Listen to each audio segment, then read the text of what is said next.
one of the guys out in California sent me told me about a form number, and it was PS 7461.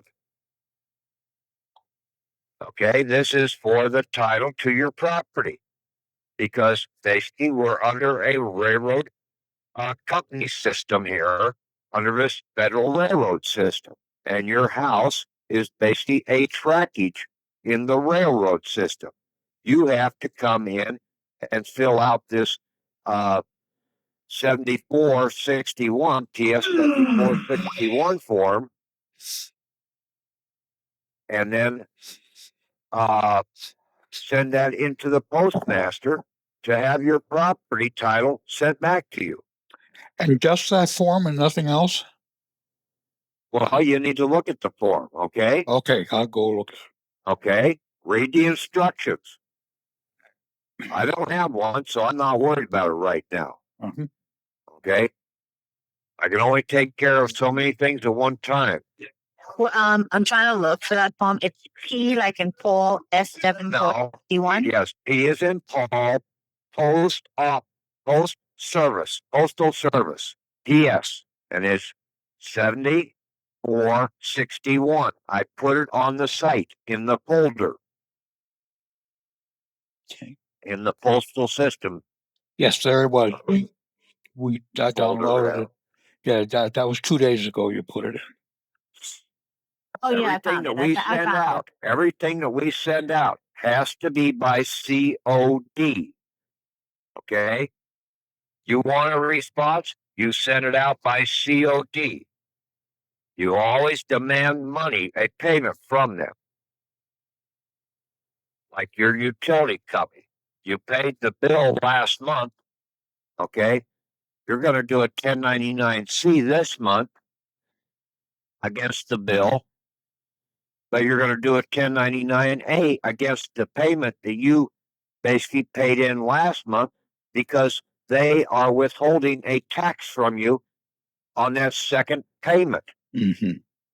You also do a 1099-C for last month's bill.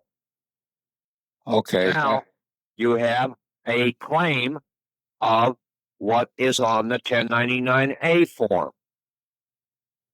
Okay, so now you send this out by COD, but you have to either use registered mail or express mail service, and then you put your COD on there.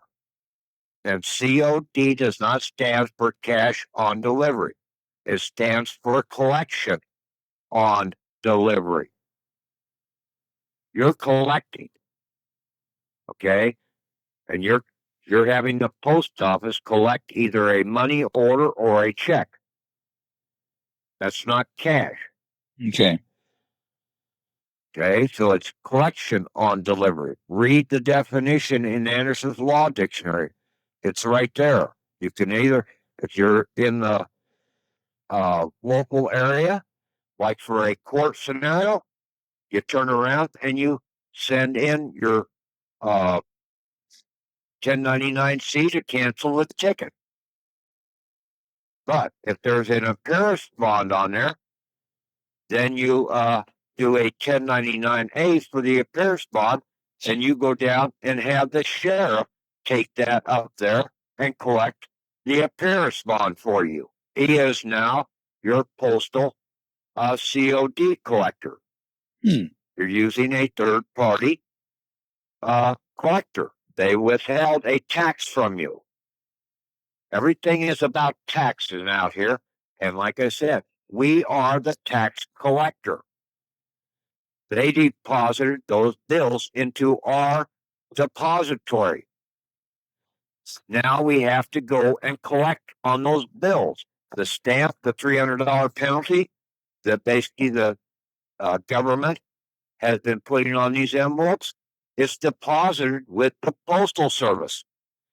If we don't come and claim it from the postal bank system at the end of the year, since the post office or the postal system is a non-for-profit organization, they have to zero their books. And because the shareholders, that's us, did not come in and claim that payment, it reverts back over to the federal government to utilize for the next year.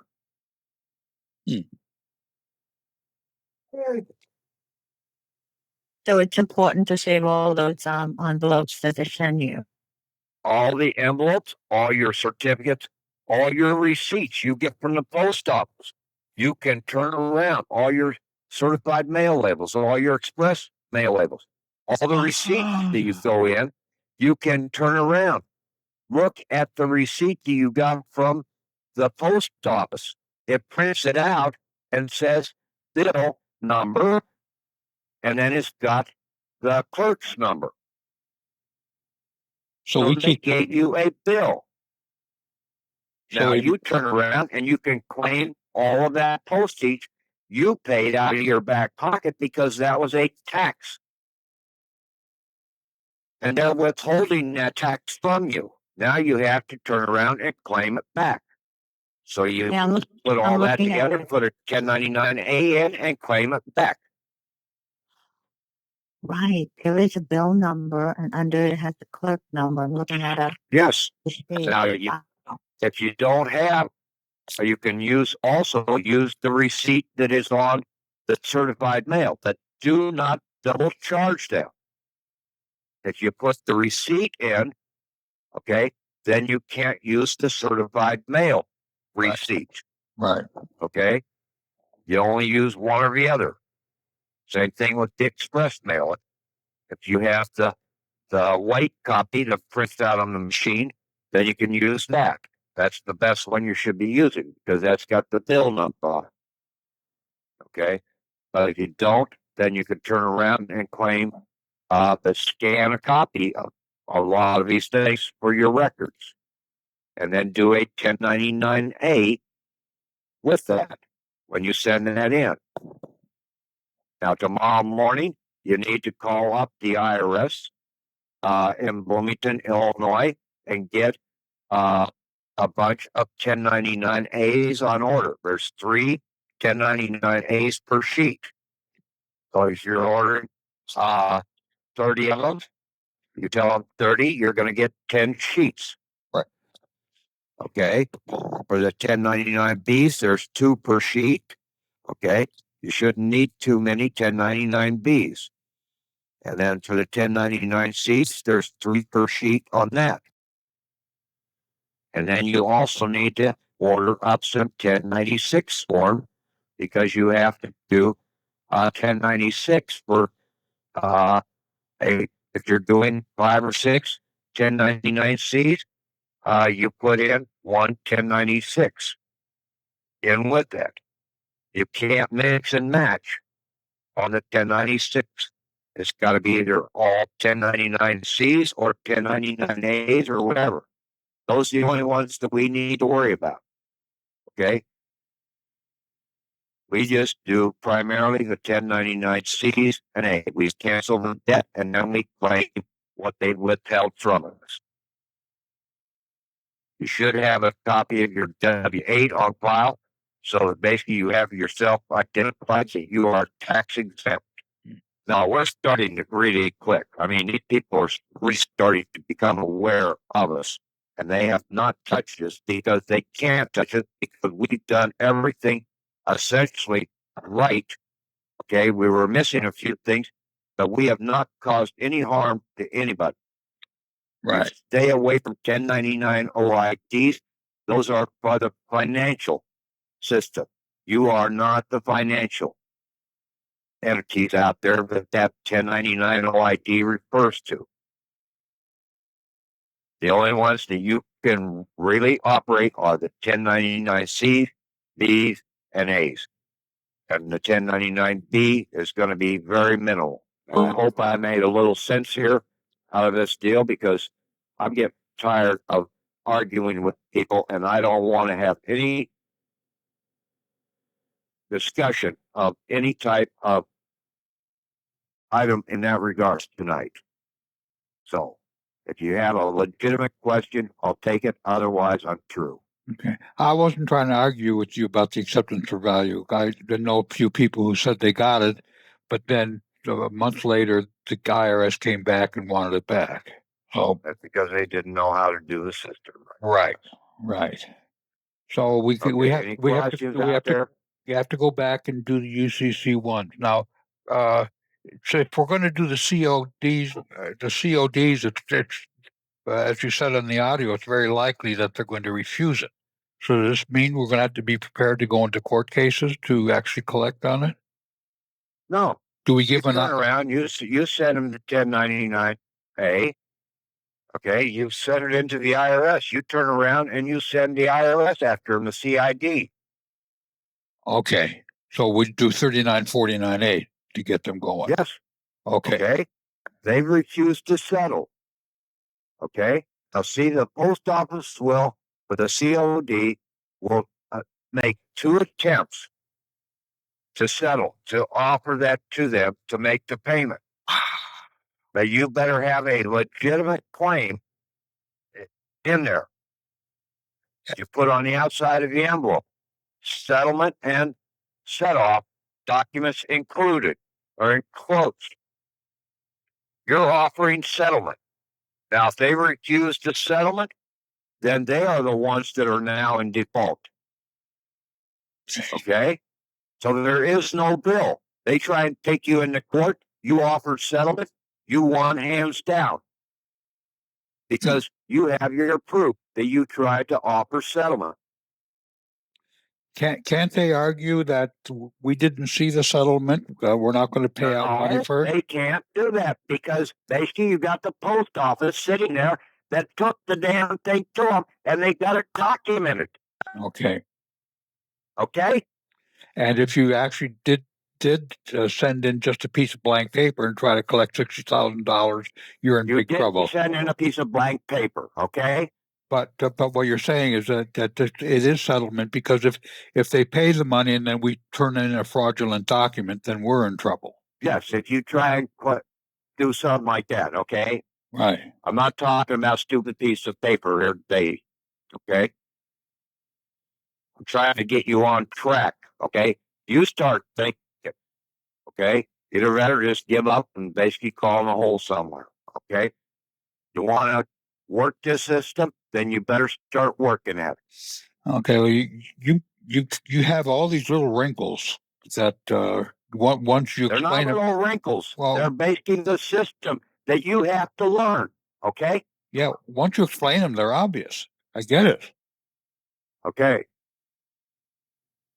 Any questions out there from you people? So are we? Okay, I'm not trying to chew you out too damn much, but basically I'm trying to wake you up. Okay. I sat there just trying to ask a simple question. How many Federal Reserve Bank or federal banks are there in this country? We know that there's a Federal Reserve Bank. Well, where in the hell is the main bank? It's like you got a football team, okay? One year they played most of the season with the reserves. Everybody bought that was a real season. Total bullshit. They weren't playing with the real players, the money players.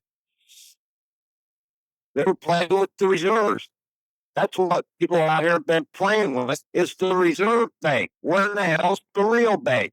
100 years, people just sit here and they've never asked the right damn question. Yeah, well, where is the real bank? Yeah, that's how dumb the people in this country are. So your BOE for $10,000 that would still get sent in on the TSP. You need to address the changes that I addressed there by putting your UCC on it. On the memo line. Okay. And then you've got to have your 1099As along with it too. Okay? Okay. But you need to send it in by COD. You're making a claim. So you need to use the COD. You're making a collection. So you need to use the COD. That's what it says. Collection on delivery. That's the key component that we were missing was the COD. This may be a stupid question, but I was thinking about this from a banker's point of view, that they're not going to pay out on a document till they see the document. Would it make sense to send them also the settlement documents or copies of the settlement document by regular mail so they can see them, so that when the COD No, comes? Tom, stop right there.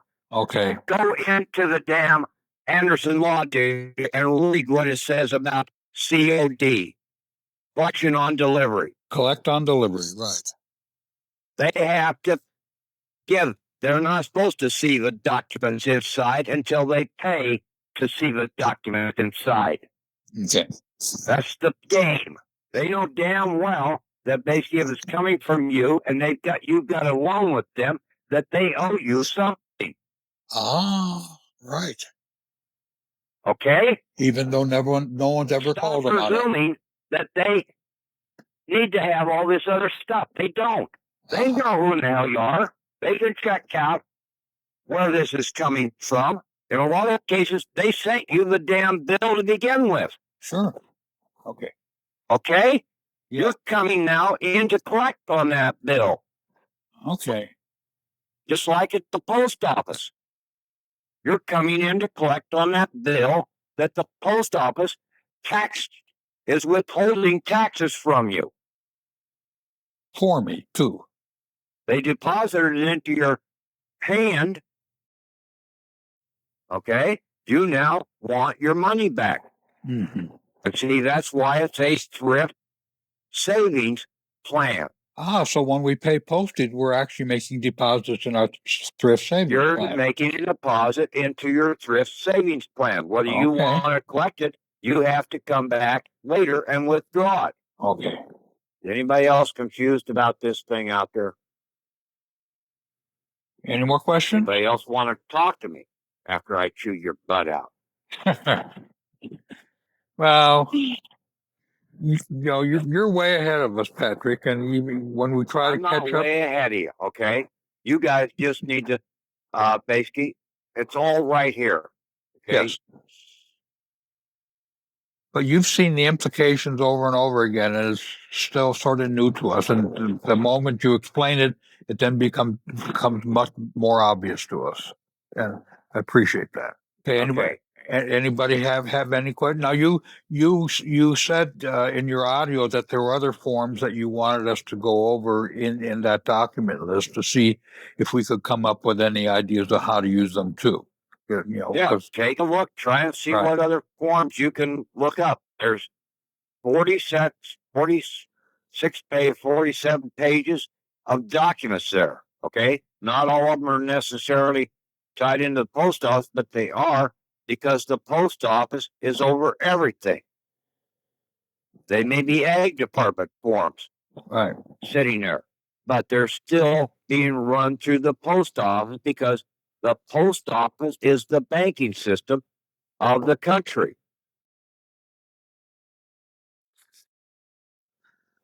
So there's plenty of tools for us to look at, which we may be able to use, but we have to examine them all.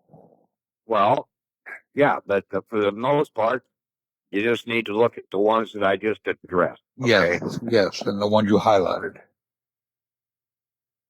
Get a good understanding and try and get those $300 penalty envelopes. Basically, at least get some cash back in your pocket. Yep, I got mine. I got about a dozen. Okay. I got about a dozen. And basically, you can take your receipts and put those in also. Okay. Okay? Anybody else have a question? No, I don't. I just have to read now. Pardon? I just have to do a lot of research. Okay. Well, you don't have to do that much research, okay?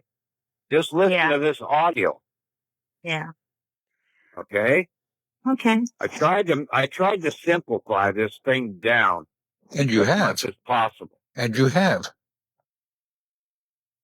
I'm going to do the UCC one. I just brought it up. I haven't done that.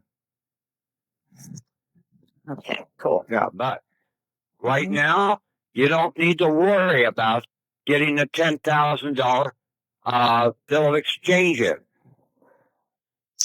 Look around. How many receipts do you have for postage? How many Pitney Bowes envelopes do you have that have a red Pitney Bowes or even a black Pitney Bowes on them? Look at the bottom of your envelopes. It might have your zip code, a $sign, and then your 4-digit box number. If it does, it's telling you that's money. I'm looking at a red, something I got, and it has a J-I and then a little emblem and then No, don't even look at that.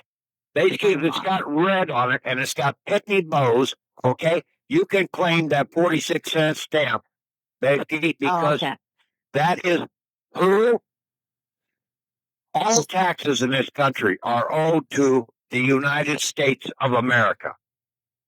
And we're part of Okay, it. you understand that? All taxes in this country are owed to the United States of America. They're not owed to the corporations. Okay, now, who is the United States of America? We the people. We the people. So all we have to do is come in, and the post office is holding all of these stamp taxes that the corporations had to pay. The $300 penalty envelope. Okay, I've been to almost every court out here in the country, federal courts, state courts, but primarily with the federal courts. I've gotten a couple envelopes back from the federal court that had a $300 penalty on them. In one case, it had the black $300 penalty, and then it also had a $300 penalty in red. So that was a total of $600 for that envelope. Well, it just so happens that in that case, when I paid the filing fee, instead of going in top or office, I'm dead broke, filling that form out, when I paid the filing fee, they sent me an envelope back. What were they doing? They were giving me the filing fee back. Yeah, that surprised me when you said in your audio that when you didn't pay the filing fee, they sent you the mail with without the $300 penalty. Yeah, because they owed you nothing. But when I paid the filing fee, we don't have to pay for the filing of a court action. But they're going to hide it from us in the process.